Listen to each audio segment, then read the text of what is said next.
What's up, everyone? So why on earth did the Lord wire up our minds and our souls and our bodies even to have fear and terror and anxiety? Why did he give us the capacity for those things? Because we look at today's Bible verse, 1 John 4:18, and it says, perfect love casts out all fear. The problem is, if you focus on trying to get rid of fear, stop being afraid, don't be afraid, you're still focusing on the fear. And when you do that, you just get more of what you focus on. It's why we don't look down when we're walking across a tightrope. Not that I've ever done that. But fear is been woven into our being for a good reason. It's a survival instinct. We need to have fear of certain things.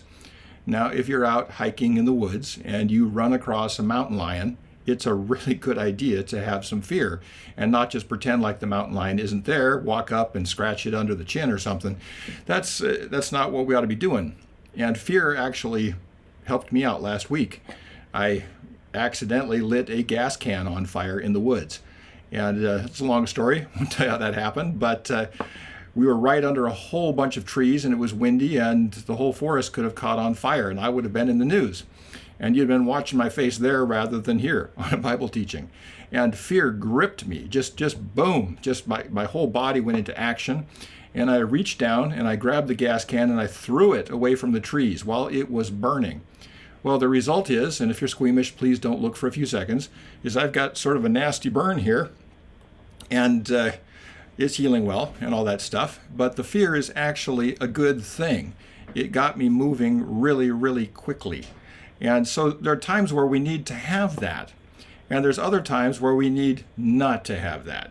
So basically what I'm saying here is that fear is a good thing in extreme situations, but when it becomes a chronic way of thinking or way of life, or it gets stuck into our minds, that is not a good thing. It leads to long-term anxiety and just a general sense of unwell-being and not thriving at all. And the only way to get rid of that sort of chronic fear, which is bad. Now, acute fear, it's a good thing from time to time. If you're running across the street and you see a car coming and boom, you're afraid and you stop and you keep from getting hit by a car, that's a good thing. But once it becomes a chronic thing, it starts to corrode our souls, our bodies, and everything else, or even shorten our lives and wreck our health. Everybody knows that fear can wreck our health, and anxiety too can cause high blood pressure, all kinds of stuff. So how do we get rid of it? Well, it's not by saying I got to fear less. It's by saying I have to love more, because perfect love casts out all fear. Now, if you've got a coffee mug in the sink and there's a little coffee at the bottom that you didn't finish and it's all cold, now the way to get rid of that is to fill up the glass with another liquid, fresh water. You pour the fresh water in, it's called rinsing, and out goes the coffee. Do it long enough, there's not even a speck of coffee left.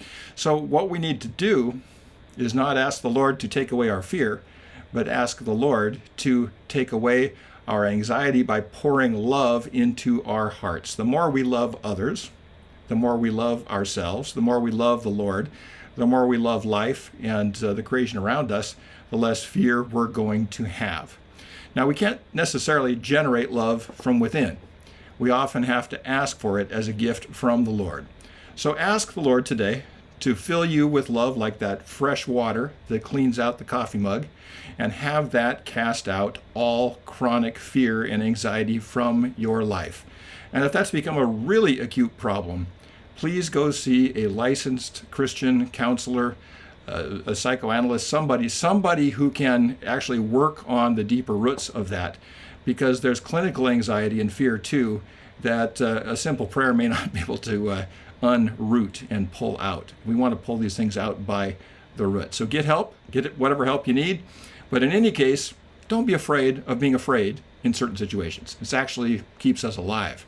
But that chronic anxiety and fear, let's get rid of it together. That's the good news for today, and I'll talk to you again tomorrow.